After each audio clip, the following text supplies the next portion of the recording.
지금까지 수 없는 그런 부정선거 시비 있었지만은 이들은 꿈쩍도 안 했거든요. 근데 이번엔 다 사표냈어요. 확실한 증거들이 막 수북히 돌아요. 투표 용지가 모자라잖아요. 참정권이 박탈당한 거예요. 쌍둥이 표결이 곳곳에서 일어났잖아요. 그래서 지금 젊은 청년들은 깨닫고 잠실로 모여가지고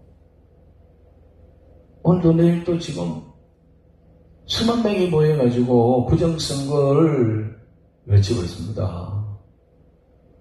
그들 구호가 부정선거, 재선거, 당일 투표, 수개표 이거 외칩니다. 부정선거다 이건. 그러니까 새로 개표, 새로 투표를 해야 된다, 재선거를 해야 된다라는 거고, 또 하나는 사전투표가 계속 사고를 내니까 사전투표를 우리는 거부한다. 당일 투표를 하자. 그리고 전산 조작이 명백하게 드러났다. 어떻게 쌍둥이 표가 이게 이렇게 많이 있을 수가 있냐, 결과가. 그러니까 우리는 전산 조작에 노출되고 있는 이 전산으로 개표하는 거 못 믿겠다. 직접 며칠이 걸리더라도 직접 둘러 앉아가지고 손으로 계산하고 눈으로 확인해가 수개표를 하자는 거예요. 이러한 지금 물결이요 전국적으로 일어나고 있거든요. 서울뿐만 아니라 지금 대구, 광주는 어마어마합니다. 광주는 시가행전을 하면서 가짜 그대로 구호가 보니까 가짜 대통령 이재명 이게 구호예요. 가짜 대통령 이재명 이렇게 합니다. 지금 부산에서도 지금 시청 앞에 선거관리원 앞에서 계속 하고 있는데 저는 6시부터 8시까지 하는데 저 거의 수요 예배 때 말고는 가거든. 그래서 외치는 구호가 똑같아요. 부정선거, 재선거, 당일 투표, 수개표 이거 외치고 있습니다. 참정권을 박탈됐는데 이건 부정이다. 나라가 이러다 망한다. 세워야 된다. 이거 지금 하고 있거든요. 젊은이들이 오다가 처음에는 다 이제 20대, 30대 젊은이들, 대학생. 근데 날이 갈수록 지금은요, 어른 없이 다 와요. 이제 일반 어른들도 엄청 나와요. 집에 애완견들 끌고 나와가지고 목에다가 태극기 딱 붙여가지고 또 달리고. 그래서 제가 저녁에 가서 외치면서 한 바퀴 돌아봅니다. 두 바퀴 돌아봅니다. 왜냐? 여기에 목사님들이 얼마나 왔나. 하나님의 역사의 현장에 하나님의 종들이라고 하는 메신저라고 하는 목사님들은 얼마나 왔는가 그거 확인하려고 한 바퀴씩 돌아요. 맨날 오시는 분 너댓 명은 앞장서가 있는 분들이 있고 그 외에 일반 목회자라고 하는 사람들은 본 적이 없습니다. 없어요. 어디서 못하는가 싶은 거예요. 이 백성들이 이 젊은 대학생들, 여학생들 있잖아요. 막 외치면서 내가 주변에 돌아보면 정말 가슴이 찡한 게 많아요. 여학생들 있잖아요. 그 대학생들, 고등학생, 이런 학생들이 혼자 와갖고요. 서서 끊임없이 작은 태극기를 손에 들고 흔들면서 구호를 외치다가 끝까지 자리 지키다가 가는 사람들 많이 있어요. 야, 그래서 나는 우리 집사람하고 날마다 가는데 그런 여학생들이 보기 너무 아름다워, 너무 이쁜 거야. 아들 몇 명 있으면 전부 다 그 며느리 삼켰는데 아들 둘밖에 없어서 벌써 결혼을 해버려갖고 며느리는 못 삼켰지만 정말 너희들의 믿음이 있는지 없는지 모르겠지만은 너희가 정말 애국자다 하는 생각이 들어요. 가장 비애국자가 누구냐? 하나님을 믿는다면서 하나님의 통치 현장에 와보지 않아요. 에스겔서 보면 거짓 선지자들은 이스라엘이 망할 때 그 1차, 2차, 3차 망하는데 적들이 와서 성을 다 허물어 버렸는데 허물어진 성의 거짓 선지자들은 그 당시 선지자들은 그 성에 올라가 보지도 않아. 그래서 여우 같은 놈이라 그랬어요. 교활하고 거짓되고 하나님이 그래 말해요. 휩쓸고 지나가면 온 백성들이 나와서 성을 다시 수축하는데 힘든 능력을 다 모으는데 그 종들은 그 현장에 가보지도 않았다고 하나님은 피를 토합니다. 에스겔서 그런 데 있어요. 똑같은 현상들이 지금 이 대한민국에 일어나고 있는 거예요.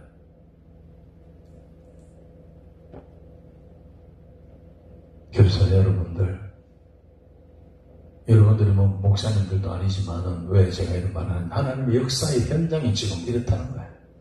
그 현장 속에 대한민국에 얼마나 목사들만 있는 게 아니고 저와 여러분들이 함께 있는 거예요. 그래서 우리가 하나님의 역사의 발자취를 봐야 하나님이 지금 무슨 일을 하시면 어디를 가는지를 우리가 보고 하나님의 뜻이 무엇인지를 왜 이렇게 하시는지를 그걸 우리가 가늠해야 되고요. 그리고 성경을 통해 가지고 하나님 통치가 지금 어떻게 흘러가고 이게 평화냐 이게 하나님의 징계냐 이걸 알아야 돼요. 하나님의 축복의 시대냐 지금 아니면 하나님의 징계의 그 채찍의 시대냐 이걸 알아야 돼요. 그래서 저는 답답해서 오늘은 이 시편 33편을 들고 나왔습니다. 자, 떼어줘보세요. 어디가 보세요? 없어요. 일단 본문 다시 떼어보세요. 진짜. 아까 이거 해놨잖아요.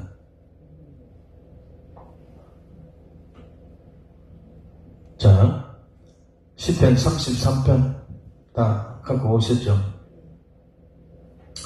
시편 33편 펴보세요.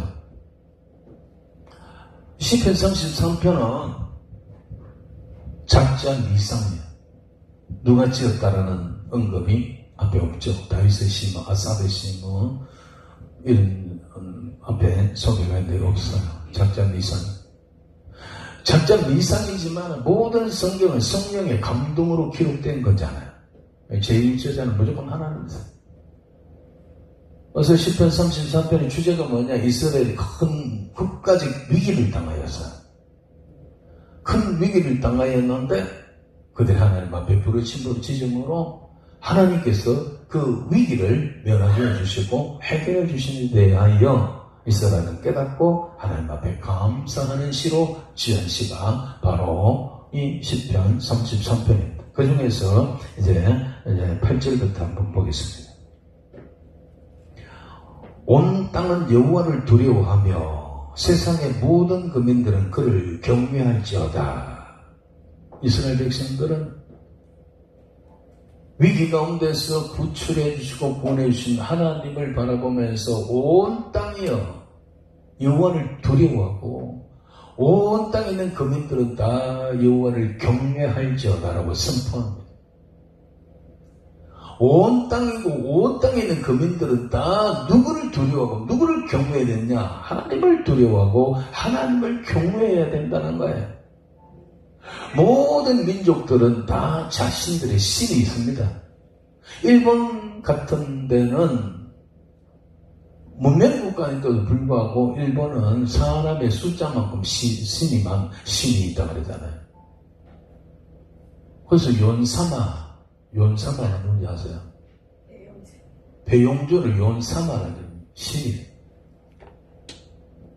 배용준 그냥 사람의 이름으로 부를 때는요. 배용준 상이라고 해요. 배상, 용준상, 윤상, 김상 이러거든요. 사람들을 일본 사람들은. 사마라는 것은 그의 신이라는 거예요. 연사마. 세상의 모든 국민들은 다 신이 있고 우리나라도 얼마나 신이 많았습니까? 그냥 우리 할매 시절에 가보면 부엌귀신, 정강귀신, 안방귀신 하여튼 어디 곳곳에 다 귀신이 있었어요. 우리나라도 그리고 온갖 신들 다 있죠. 불교, 천도교, 천리교, 있는데, 특히 이 당시에 이 성경이 기록된 이스라엘 중심으로 보면 주변의 블레셋 이런 나라들은 다 가나안의 사람들은 다 뭐냐면 바알, 아샤라 이런 신들이었어요. 이건 다 전쟁의 신이고 그리고 그 당시에는 이게 다산의 신, 다산. 농사 짓고 뭐 가축하고 이러다 보니까 자식 새끼 많이 낳아야 되거든요. 농사 잘 돼야 되거든요. 다 풍요의 신, 뭐 전쟁의 신, 이스라엘뿐만 아니라 이스라엘 주변에는 모든 나라들은 다 신들이 있었어요.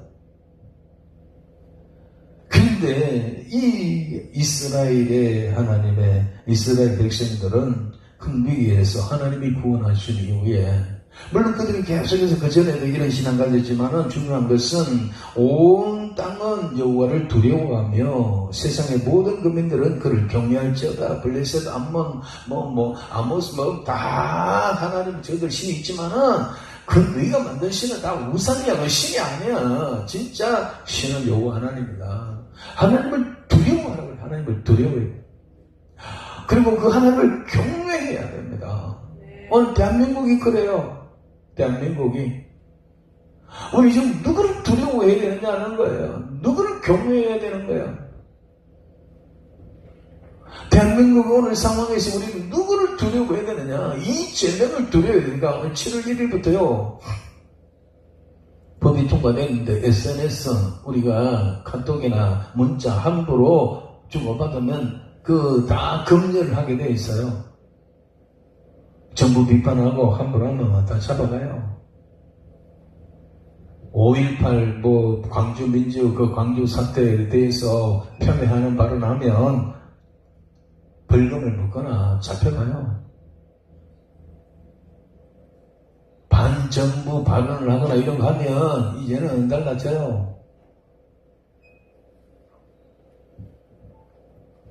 누구를 지금 두려워하느냐? 대한민국 사람들은 이재명을 두려워하고 있습니다. 대통령을 두려워하고 있습니다. 점점 더 좀 전횡을 휘두르고 있잖아요. 교회 폐쇄법 곧 통과될 겁니다. 아직 본회의 통과 안 됐어요. 일부 민법 개정안이라 해가 교회 폐쇄할 수 있는 법이 들어가 있어요. 이제 곧 소수차별금지법도 국회 본회의에 선정될 겁니다. 이미 선정되어 있어요. 통과는 안 됐거든요. 꼼짝 못해요, 이제. 그래서 백성들은, 국민들은 이제 이미 이 대통령에 대해서 이제 함부로 말을 못할 모든 법적 장치부터 해놨어요. 그 법이 악법이든 간에, 선한 법이든 간에, 우리가 잘못하면 이제 그 법에 저촉되면 그 법에 의해서 무슨 법 몇 항에서 당신은 죄인이라는 거야. 그 법조항에 따라서 우리가 벌금을 낸다거나 제재를 받게 되어 있는 거예요. 무서운 시대가 오고 있습니다. 마음껏 말할 수 있고 외칠 수 있고 가짜 대통령 이재명 외칠 수가 있는 때가 지난 6월 30일까지였는데 그러한 때도 입 다물고 있었던 사람들은 이제 이런 것들이 시행이 되면 과연 몇 명이 나와서 정의를 외칠 수가 있겠습니까? 이런 평화로운 시대에 목사가 되어서 하나님의 종이 되어서 하나님의 말씀을 마음껏 외칠 수 있는 이 상황에서도 전부 입 다물고 딴소리하고 사오정 같은 설교를 하고 있는데 어떻게 하나님의 정의와 공의를 외칠 수가 있겠습니까? 끝난 거예요.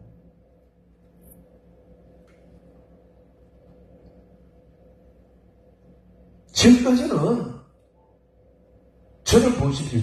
제가 29년째인가 이렇게 했거든요. 오늘 때 언니가 문재인 때 11번의 성명서를 우리 전국 17개 시도 목회자 협의회 대표로 제가 대표는 아니지만 그 성명서를 제가 11번 작성해가지고 조선일보, 중앙일보, 동아일보, 부산일보 이런 것을 11번 게재를 했습니다. 그래서 지금까지는 내보고 한번 와보라는 사람은 없더라고요. 제가 조선일보에 양면으로, 양페이지로 성명서를 막 썼는데, 제가 그게 조선일보에 올라가면 바로 청와대, 그 당시에 문재인 대통령 바로 들어간다는 이야기 들었어요. 근데 저는 진리를 말고 현실을, 팩트를 말했거든요. 근데 이제 문재인 대통령하고 이재명은 달라요. 문재인, 이재명 똑같이 공산사회주의, 독재 이거 하려고 했지. 근데 문재인 대통령은 예를 들면 성남이 양반 노릇다가 다 묻혔어요.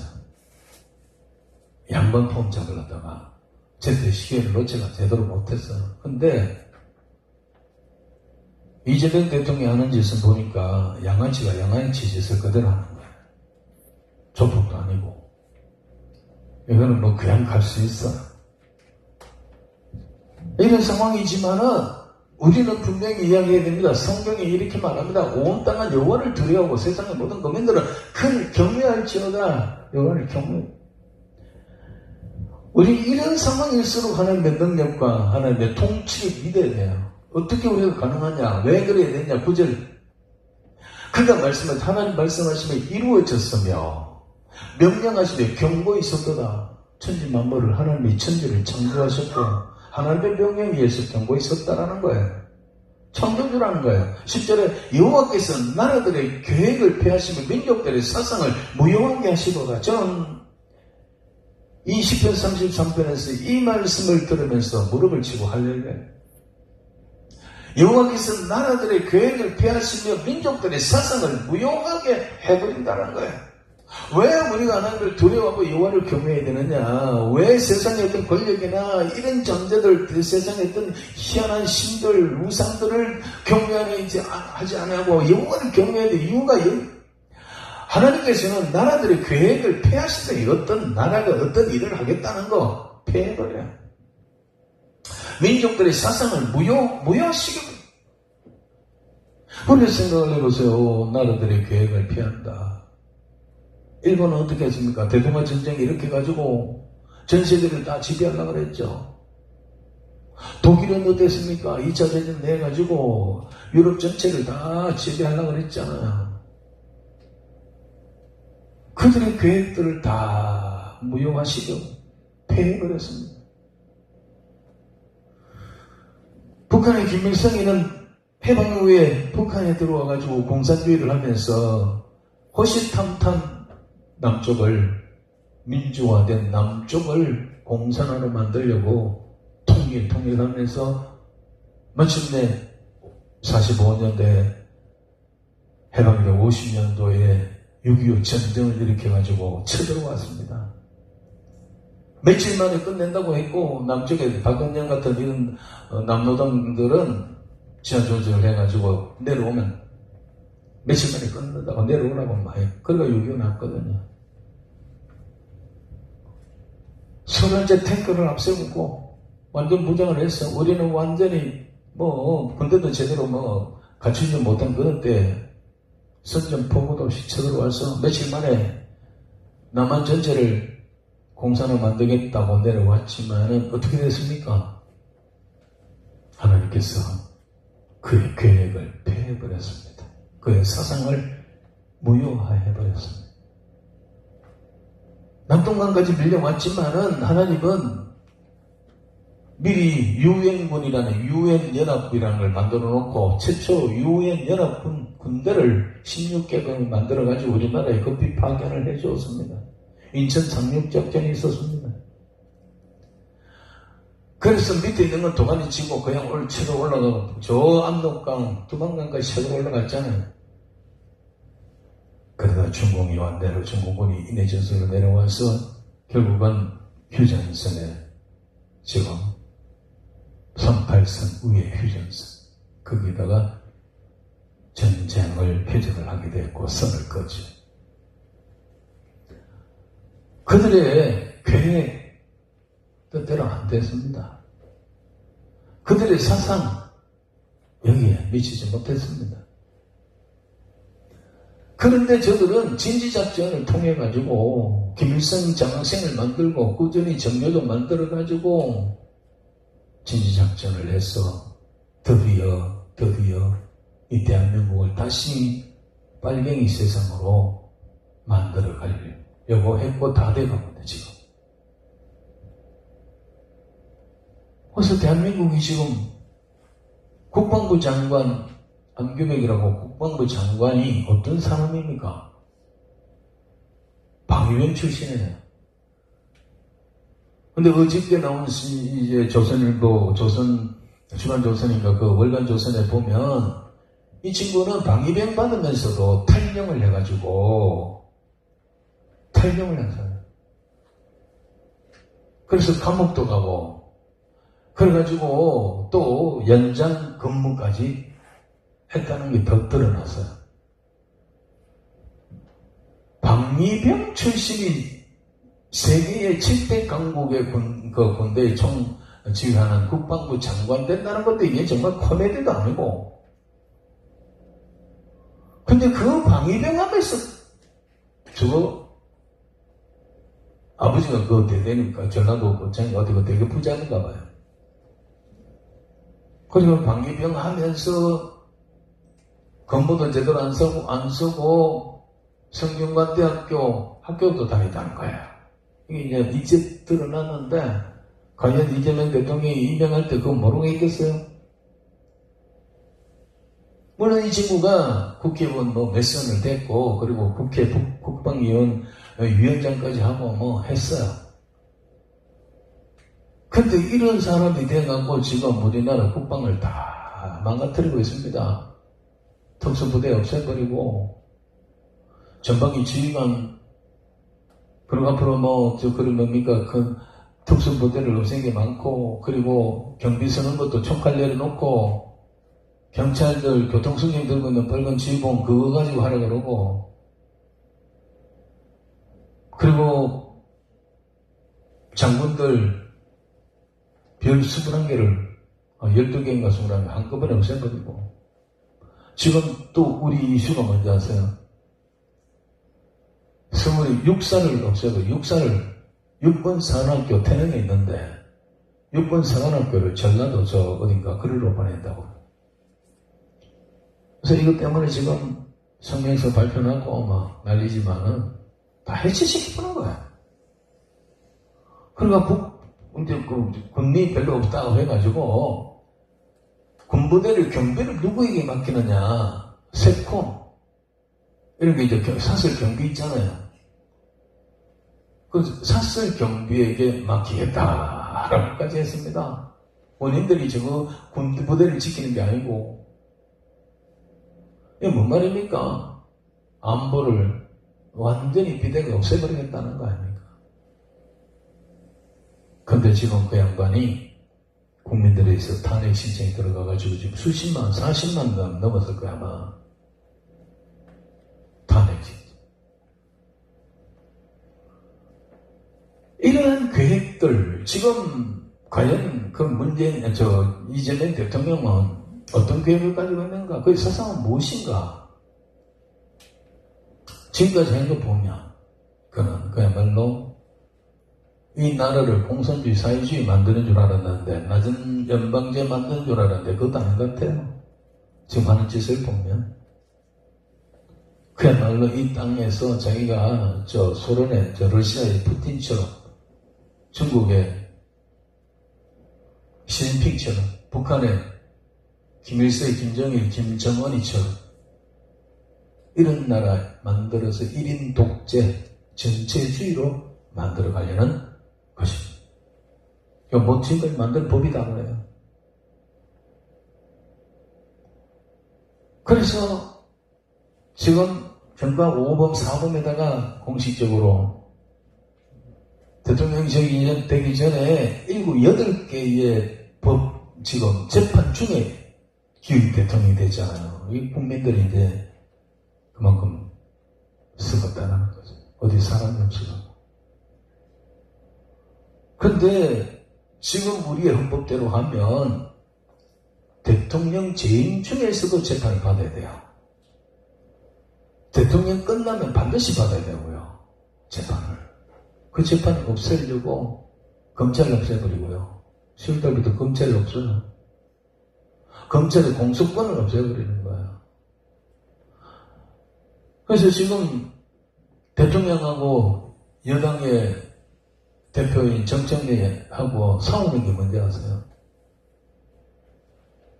정청래가 다음 대통령이 되겠다고 이번 곧 전당대회가 10월에 있거든요. 그래서 자기가 전당대회 대표가 기회에 돼야 대통령이 되니까 안 놀라 그러죠. 그래서 이제 이게 당권 싸움이 대통령하고 붙어서요. 대통령은 말을 안 듣는 정청래 위험하니까 국무총리 김민석을 사표를 받고 내가 네가 가가지고 민주당의 대표가 되라는 거잖아요. 그러면서 지난 6.3 선거 당일 정일 전날까지도 국무회의에서 검찰총장 불러갖고 잘못된 거 사과하고 잘못된 거 다 해수시켜라. 이 말은 너희가 잘못했잖아. 나를 기소해가지고 내가 재판받게 해놓은 건 너희들 잘못한 거잖아. 잘못했으면 다 물려라. 없애라. 이거까지 강조해가 그것 때문에 6.3 선거가 지금의 여당이 이기지 못했다라는 거죠. 요즘 대판 싸우고 있어요. 뭘 말씀드리려고 하냐면 정말 이재명 대통령이 하는 것은 무시무시하고 두렵습니다. 앞으로 어떤 세상이 될지. 3차 지금 추경 예산 또 한답니다. 기대하십시오. 후반대 가면 또 돈 내시면 하십시오. 그럽니다. 이제 우리 국민들이 돈 맛을 알았거든요.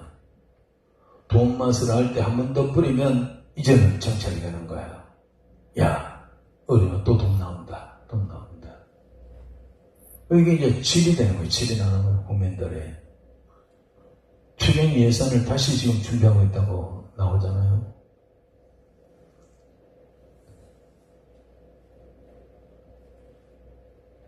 이러한 계획들, 이러한 사상, 이대로 가면 끝이에요. 희망이 없어요. 민주주의, 자유주의가 없어집니다, 여러분. 이거 없으면 예배 마음대로 못 드립니다. 북한 보세요. 동방의 예루살렘이랬다니까요. 일제시대 때 그때만 하더라도 일제강점기 시대에 평양은 동방의 예루살렘이라 할 만큼 기독교가 보편화되고 그 당시에 평양에는 상점들이 전부 문을 닫았다고 합니다. 상점하는 분들이 전부 예수를 믿어서가 아니고 평양의 대부분 시민들이 예수를 믿고 교회 가니까 주일날 아예 장사가 안 되니까 안 믿는 사람들이 문을 열어놔도 주일날 장사가 안 됐다 할 정도, 그래서 저도 문 닫았다 할 정도로 평양은 그 당시에 이미 그야말로 복음화가 되어 있었어요. 근데 오늘 어떻게 됐어요? 공산주의 들어와가지고 예수 믿는 사람 당장을 죽입니다. 교회 다 불태워버렸습니다. 없습니다. 그리고 6.25 전쟁을 일으켰잖아요. 동족상정을 일으킨 거예요. 남한 것이 잡아먹으려고. 우리가 이 사회주의 공산주의 되면 이거 뭐 그때 가서 순교 오늘 목사들 중에 좌파 목사가 많아요. 좌파 목사들이 지금 설교를 하나님의 통치에 관해서 이야기 안 하고 예전에 딴소리만 하는 이 사람들 이야기를 들어보면 뭐 그때 뭐 와가지고 핍박하면 핍박받으면 되지, 순교하면 순교하면 되지. 이 무치는 사람들이에요. 그런 지금 바른말 못하는 사람들이 순교하겠어요? 공산당 들어와가지고 관장 채워주면 앞장설 놈들이에요. 목사가 관장 치고 돌아다니면서 저 교회들 다 끌고 나와서 재판할 놈들이에요. 기가 막힌 일들이 일어나고 있습니다. 우리 시찰회가 얼마 전에 했는데 분이 기타 투기상에 안건을 하나 제출했어요. 뭐냐면 지금 교회 폐쇄법이라는 것이 국회에 지금 계류가 됐는데 이번 우리 시찰에서 노회에다가 안건을 올려가지고 노회가 총회 상정을 해서 총회 차원에서 이 교회 폐쇄법에 대해서 엄중하게 대처하자는 우리의 안건을 제출을 했어요. 그러니까 다들 좋다 했어요. 저도 찬성을 했어요. 저 의장이 섭외하는 그 시찰장이 강하시면 이해하십시오 하니까 예 그래서 형식적으로 아니면 아니오십시오 해야 되거든요. 회의가 결말 제거하면 아니면 아니오 하십시오 하니까 한 사람이 아니오 하고 손 들고 나가. 목사님이 앞에 나가 첫 마디가 윤정우 목사님이 저보고 색깔이 다르다 그랬는데 저는 색깔이 좀 다릅니다. 윤정우가 누군지 아십니까? 좀 색깔이 다르다. 진짜 색깔이 다른데 저는 반대합니다. 개인적으로 찬성하고 반대하면 관계없지만은 시찰 전체 이름으로 올라가는데 제 이름 올라가는 걸 반대합니다. 왜 그러니까 다들 그러니까 교회 폐쇄법이 그게 교회 폐쇄한 법이 아니라 그러니까 와 그러지. 그래서 제가 다시 이야기했어요. 그렇다면 저 안무개 목사 이름은 우리가 안건을 올릴 때 갈로해서 안무개 목사님 제외해가지고 올립시다가 예 해가지고 통과됐어. 통과됐는데 또 한 사람이 나와가 또 의장한테 손들고 나가더니 저 이름 또 빼십시오. 이 두 사람은 벌써 우리가 좌빨로 소문난 사람. 여러분 목사가 지금 교회 폐쇄법이 통과되려고 하는데 그건 막자고 하는데 그 총회 차원에서 대처를 하자고 하는데 반대하는 목사들이 우리 시찰관에만 2명이나 했다니까요. 그래서 니도 빼라 그래. 이름 넣어줄게. 누구는 뺀다고. 반대라고. 그래 하자고 그러면서 들어가고 통과됐으면 그 사람 이름 빼고 한다고. 그런데 이 사람들이 시찰회에서 안건이 이런 데지만 이게 노회 안건을 올라가면 노회는 목사 장로 400명 많아요. 거기에서 공개적으로 적은 이름들이 교회 폐쇄법에 반대하는 사람으로 목사로 이름이 등재되는데도 불구하고 반대했어요. 이거는 제가 생각해보니 정신적으로 모자라나. 여기서 지금 나는 빨갱이다 그러고 광고를 해도 괜찮다는 이야기인가? 아니면 속속들이 수박인가? 정말 속속들이 빨갱인가? 그 생각을 했어요. 자기 이름들 계시회가 반대자 이름에가 2명을 적어가지고 노예하는 시찰의 안건으로 노예로 상정하기로 했으니 여러분 이게 일반 성도들이 이야기가 아니에요. 우리 노예는 그 외에도 또 몇 사람이 공개적으로 자발했어. 이게 오늘 목회자들의 현실입니다. 교회가 공산사회주의 되면 제일 먼저 처형에 대해서는 목사들입니다. 종교합편이라고 그러거든요. 저들의 사상이 안 들어가요. 그러니까 교회를 없애는 거예요. 그런데도 불구하고 그럼 예배도 마음대로 못 드리고 찬송도 마음대로 못 드려야 될 건데 설교도 마음대로 못 할 건데 그걸 극한다고 그 목사님이 제가 정말 목회를 잘하는 사람도 아니에요. 교인도 거의 없어요. 그런 것도 문제예요.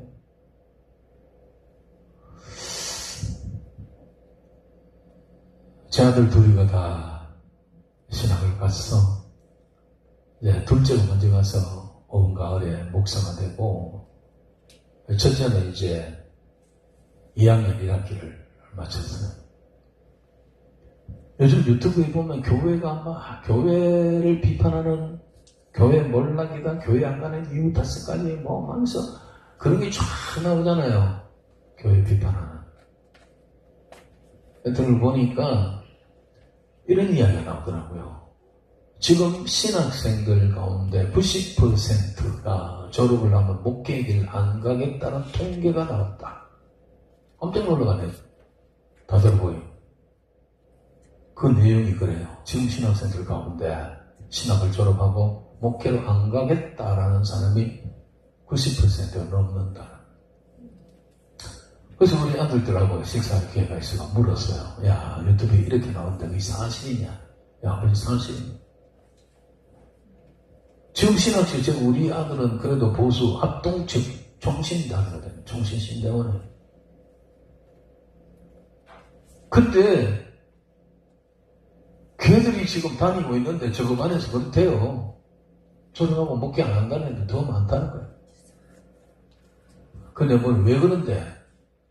왜 신학 와서 졸업해서 목회를 안 한다는 거냐 하니까 한마디로 아버지 돈 문제입니다. 돈.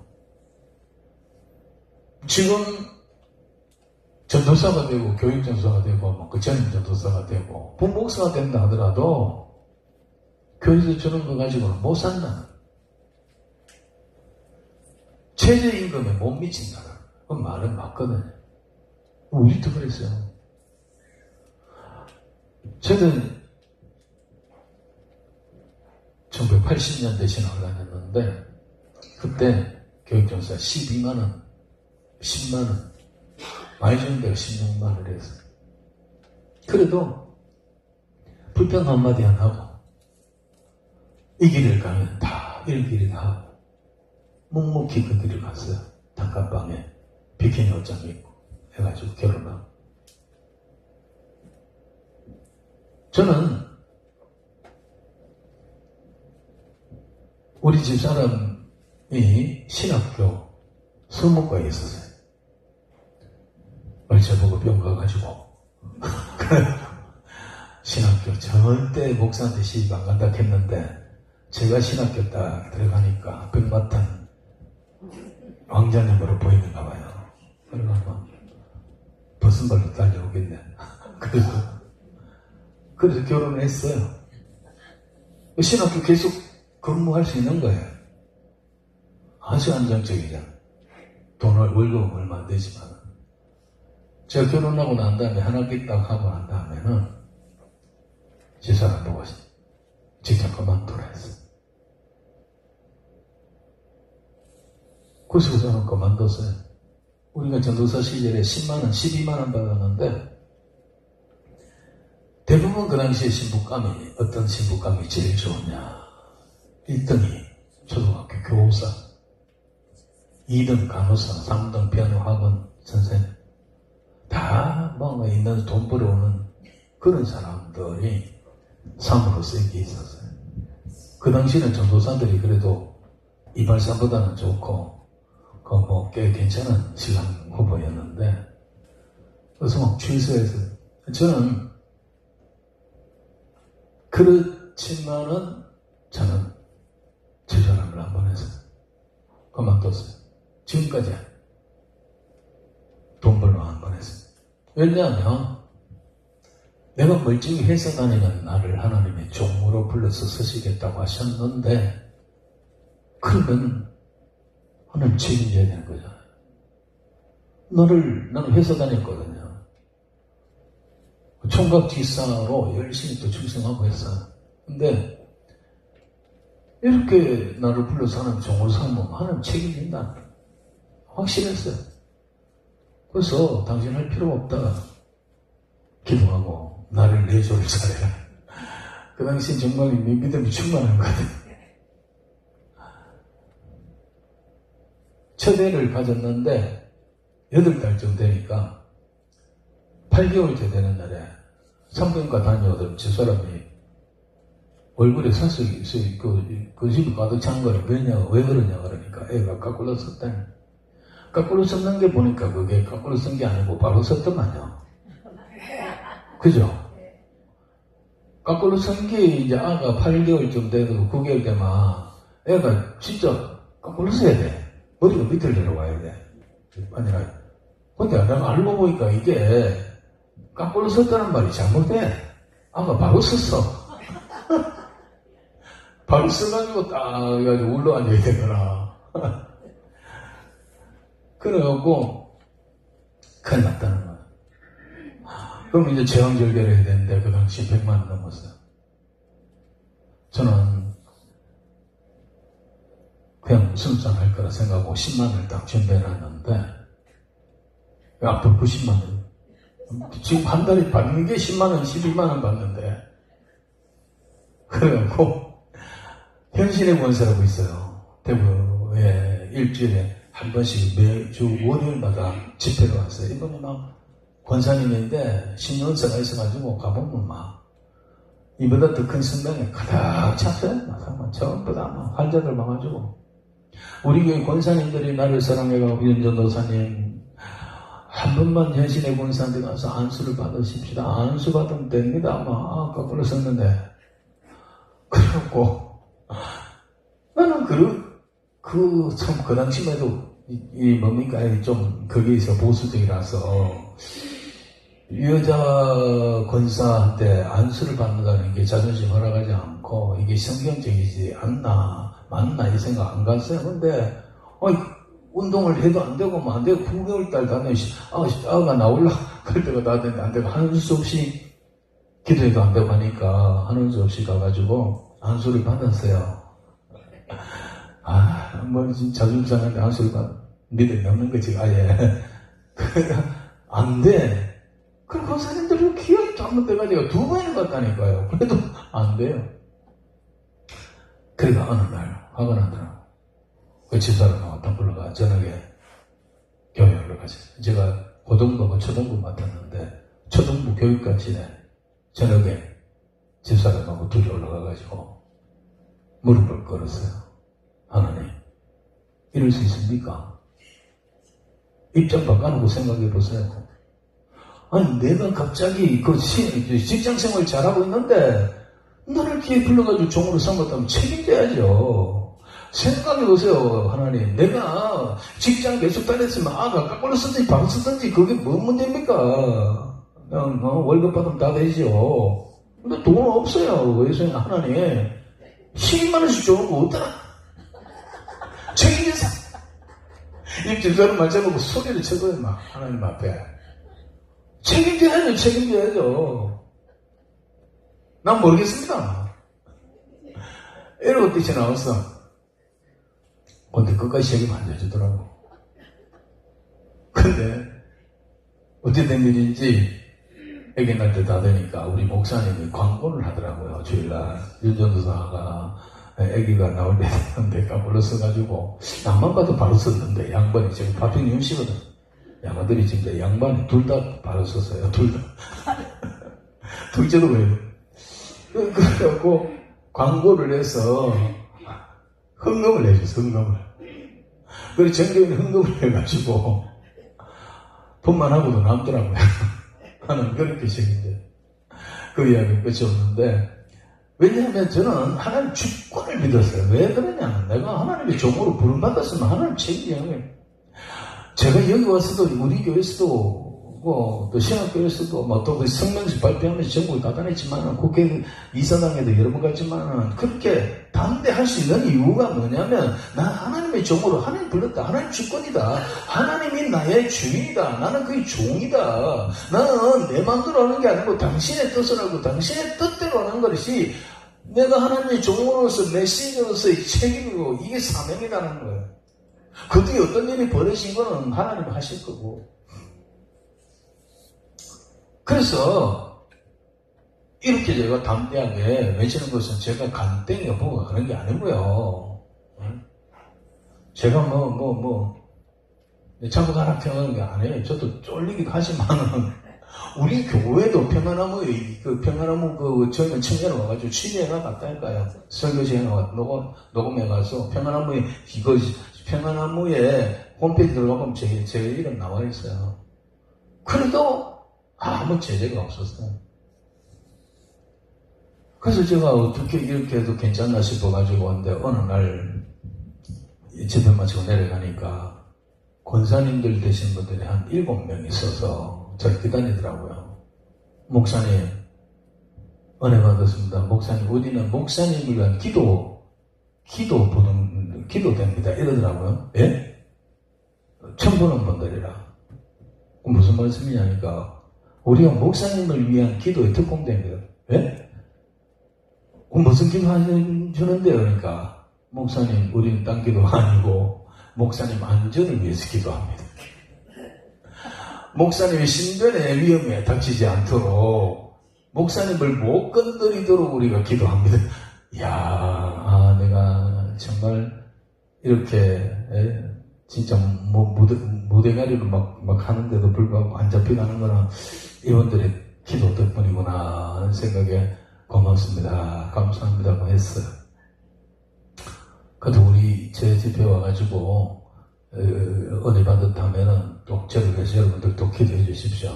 그래야 제가 이사야 예레미야처럼 당대하기 전하죠. 이사야 예레미야는 다 나라 망할 때 그랬잖아요. 엘리야 같은 사람들요. 그런 사람들이 다 정직한 신실한 하나님의 선지자지. 그 외에 수많은 선지자들이 있어도 다 거짓 선지자들이잖아요. 모든 나라의 계획들 하나님께서 폐하십니다. 지금 이재명이랑 뭘 한다 해도 벌써 이제 내분이 일어났어요. 부정선거 해가지고 완전 지방정부까지 이번에 타장을 하려는데 실패했어요. 서울시장 날아가고 뺏기고 부산은 얼빵해가지고 뺏겼지만은 부산 중에서도 제일 얼빵한 주민들이 북부 주민들이라. 북구. 오늘 이 화명도에서 오신 분이 있습니까? 나가세요. 아니 도대체 우리나라 역적 가운데 제일 그 역적이 이완영이 다음에 한동훈이에요. 이사석 때문에 나라가 이래 됐다니까요. 아니 뻔뻔하면 이게 양심도 없고 뭐 아무것도 없어요. 어떻게 아니 지극히 한전 대통령 앞에 온 마누라 자식 다 동원해가지고 계속해서 그 한나라당의 홈페이지에다가 막 온갖 욕을 다 썼잖아요. 그게 지금 당 대표로 있으면서 윤석열이가 대표까지 만들어줬는데, 이 인간이 당 홈페이지에 뭐라고 써놓냐면, 김건희는 개목줄을 걸어가지고 기둥에 매놔야 된다. 이런 것까지 올려놨어요. 야, 그래, 이게 벨기에나 이런 사상을 가진 사람들은 양심 자체가 없으니까 부끄럽지도 않고 두렵지도 않고 이 얼굴 붉지도 않아요. 그게 다 드러났잖아요, 마지막에. 근데 잘렸잖아요. 그러니까 무서워서 나와가지고 했는데 돌아다니는데 부산 사람들은 좋다 이거 북부 사람들. 이 인간을 국회에 만들어줘가 지금 들어가가지고 지금 국힘당을 지금 또 무너뜨리고 있습니다. 장동혁 인간 이 사람 그 대표잖아요. 내려오라고. 이야, 그만큼 우리가 지금 나라가 썩어져 있습니다. 아무튼 이래가지고 다 잡아가지고 16개, 17개, 17개, 15거든요. 15개. 저거들은 이번에 이재명은 6.3 선거할 때 공개적으로 저거들이 처음에는 뭐랬냐. 경상북도 도지사 하나 내놓고는 다 자기들이 잡아간다고 큰 소리 쳤어요. 경상북도 도지사는 아예 안 되는가 봐요. 그 사람은 이런 거더라. 그 사람은 굉장히 인기가 많아요. 그 도 안에서. 오늘 그 사람 거뜬하게 됐잖아요. 근데 서울시장 뺏기고 저것도 안 됐어요. 더군다나 이제 벌써 이래가지고 이것 때문에 그 부정선거가 다 드러나가지고 청년들이라고 10대 일어나고 요즘 오늘 아침에도 이런 조사 나왔는데 20대 30대는요 이재명이 63% 65%가 부정적이에요. 물러가는 거예요. 그동안에 6.3 선거 이전까지만 해도 이재명 대통령은 지지도가 평균 63%였어요. 지지하는. 돈 나눠주고 하니까. 근데 지금 확 바뀌었습니다. 10대, 20대, 지금 다만 40대만 거의 비슷해요. 부정평가, 긍정평가. 나머지는 다 지금 부정평가합니다. 여호와께서 나라들의 계획을 피하시고 민족들의 사상을 무효하게 하십니다.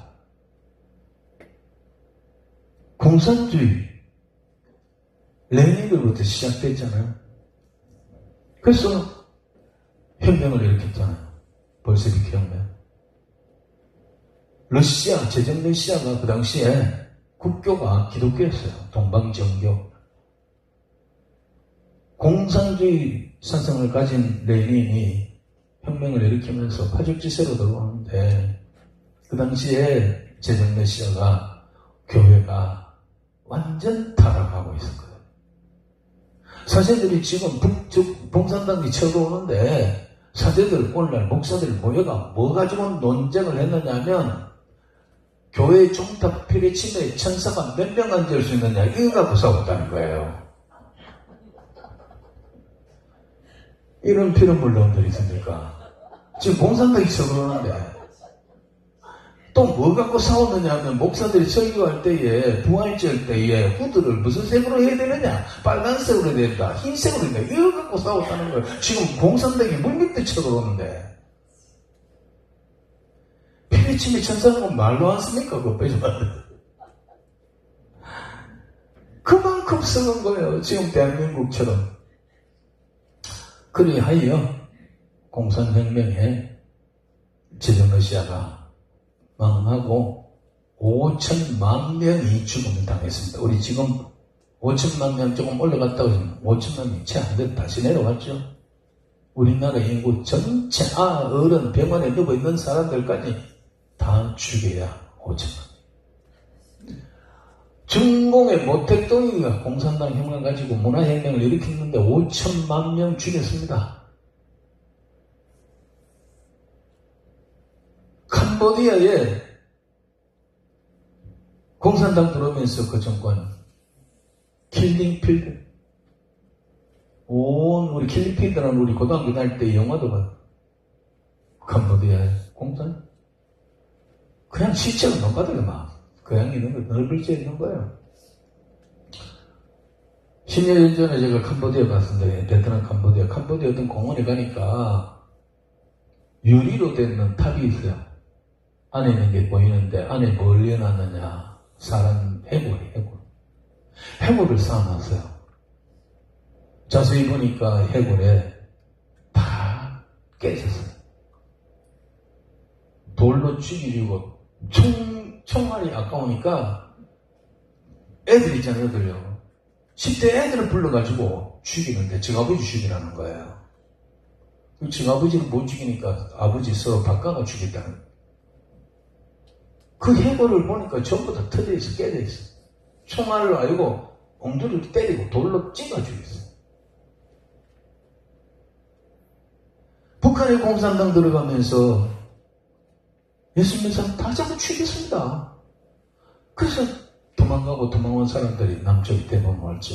한경희 목사 이런 분들이 여기 와서 대응해 이러죠. 하지만은 저들 사상은 70년 만에 끝났습니다. 소련이 동서양진영을 냉전시대로 했잖아요. 소련 밑에 지금 무슨 탄, 카자흐스탄, 무슨 탄, 전부 다 그 소비에트 연방이었어요. 소련 무너지고 공산주의 고리조파가 공산주의 폐기 선언을 했잖아요. 그래가지고 지금 체코슬라바의 한가리 전부 다 공산주의인데 이 전 폴란드 이거 전부 다 지금 민주주의 됐잖아요. 공산주의 끝났어요. 70년 만에. 하나님이 없다 하는 게 이게 공산주의잖아요. 그래서 왜 예수 믿는 사람 잡아 죽이냐? 하나님 없다는 거야. 하나님 믿는 사람들이 아편처럼 중독돼가지고 이건 절대로 공산주의 사상이 안 들어가니까 죽이는 거야. 그래서 그 캄보디아에 보니까 안경 낀 사람, 손보드른 사람, 하여튼 손에 노동 안 했는 사람 다 죽였어요. 그런데 캄보디아 캄보디아가 지금 공산주의 아닙니다. 베트남도 공산주의 안 되었습니다. 공산주의, 베트공이 이기지만 지금 베트남은 공산주의 안 해요. 중국, 러시아, 제전 그 공산주의 안 해요. 사회주의지만은 중국은 그야말로 경제도 이제 계속 러시아가 저렇게 대표하니까 나중에 공산주의 계속하다가 안 되니까 경제는 자본주의죠. 그러니까 뭐 우리나라에 와가지고 돈 보따리 쓰고 와가지고 중국이 아파트고 뭐 삭선하잖아. 경제는 공산주의가 아니고 자본주의 됐어요. 정치는 사회주의. 하나님께서 나라의 계획들을 피하고 민족들의 사상을 무효하게 하십니다. 그렇기 때문에 하나님을 두려워 경외해야 됩니다. 하나님은 천지 만물을 창조하신 창조해주고 세상 만물을 지금 이게 뭐냐? 통치를 누가 한다는 거예요. 하나님께서 통치하시기 때문에 그 나라들의 계획을 다 폐해버리고 민족들의 사상을 무효하게 하시는 분이 하나님이 통치하신다는 거예요. 그 대한민국 교회 목사님들부터 다 지식적으로 하나님의 통치를 믿지만은 흥망성쇠 하나님 주관하는 걸 믿지만은 이게 안 되고 현실에. 그럼 지금 하나님께서 지금 작사를 내는데 대한민국에 지금 몽들이 진리를 하고 있잖아요 지금. 그런데도 불구하고 딩가딩가 놀고 있는 거예요. 구약시대에 그 SNS에 나오는 그 거짓 선지자처럼 나라 망해도 현장에 안 가보는 거예요. 시장이 망하고 골목 상가 다 망하고 법이 막 바뀌고 하는데도 안 가봐요. 지금 국민연금을 가지고요, 이재명 대통령은 그 주식에 투자로 네 부동산 하지 말고 주식해라. 부동산을 계속 덮어씌우고 뭐 선세 막 바가지 막 세우고 어제 또 경기도 이런이 전부 다 지금 삼중 자물쇠 또 잘랐어요.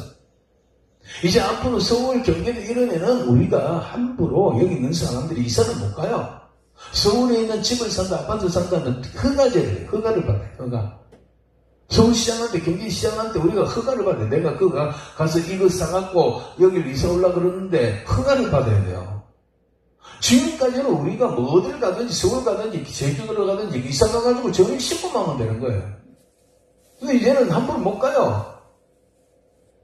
딱딱 서울시 전체에다가 그리고 경기도 그 주변에 있는 어디로 구리까지만 전부 다 해가지고 딱대로 딱방 못 가놨어요. 허가를 받아야 돼. 허가. 그 시장에게 허가가. 이 돈이 허가받으면 이 돈 어디서 나오냐? 내가 아파트 사고 올라옵니다. 이 아파트 산 돈이 어디서 취재까지 다 돼요. 이게 이렇게 별로 우리는 와닿지 않아요. 그렇지만 이게 뭐냐 하면 법이 지금 우리의 사회주의로 지금 넘어가고 있는 거예요. 북한 사람들이 이사를 함부로 못 하거든. 여행도 함부로 못 하잖아요. 이런 것들이 지금 하나하나 올게 정하는데 목사들은 몰라. 국민연금을 지금 채를 박아가지고요. 계속 이 주식이 지금 9천 올랐잖아요. 9천. 이게 3천 정도 돼야 돼요. 3천 미만이라 해야 돼. 정상이. 근데 주식 해가지고요. 지금 4천, 5천, 6천, 7천, 8천, 9천까지 올라갔다니까요. 그러면 주식 투자해서 난 돈 벌었느냐? 우리나라 주식이 지금 돈 벌고 있는 회사는 거의 2개, 3개, 5개밖에 없어요.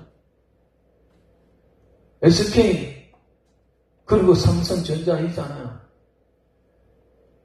이 반도체가 우리나라의 3분의 1을 끌고 가고 있어요. 다른 데 주식 해가지고, 1,000만원, 몇백만 원가 돈 버는 아무도 없어요. 우리나라 주식에 그 용어가 없는데, 위험성을 나타내는 게 있어요. 지수가 50이면 이게 아주 극히 위험하다. 이 나라의 주식이 지금 정권이. 50이야 30이 돼야 정상인데 지금 50만 해도 50 정도 지수가 50이 올라가면 이게 아주 위험한 정권이다. 근데 우리나라 이제 90까지 올라가죠. 90. 위험성이 우리 주식 시장의 위험성, 한국 주식 시장이 코스피는 큰 회사고, 코스닥은 작은 기술주가 모인 건데, 이 코스피, 삼성 다 들어가 있는데, 여기에 지금 위험 지수가 90이나 95가 됐어. 세계에서 이런 적이 없지. 그게 폭발하는 건데, 뭐가 이렇게 올렸냐? 국민연금이지, 우리가 내는 국민연금. 그 돈, 그 달러를 계속 투자를 해. 그래가지고, 이게 원래 14% 이상, 국내 투자는 14% 이상 못하게 돼 있어. 외국에 투자를 해가지고 돈 벌어 와야 돼. 국민연금 모자란다고 난리 났잖아요. 근데 이 법을 바꿔가지고,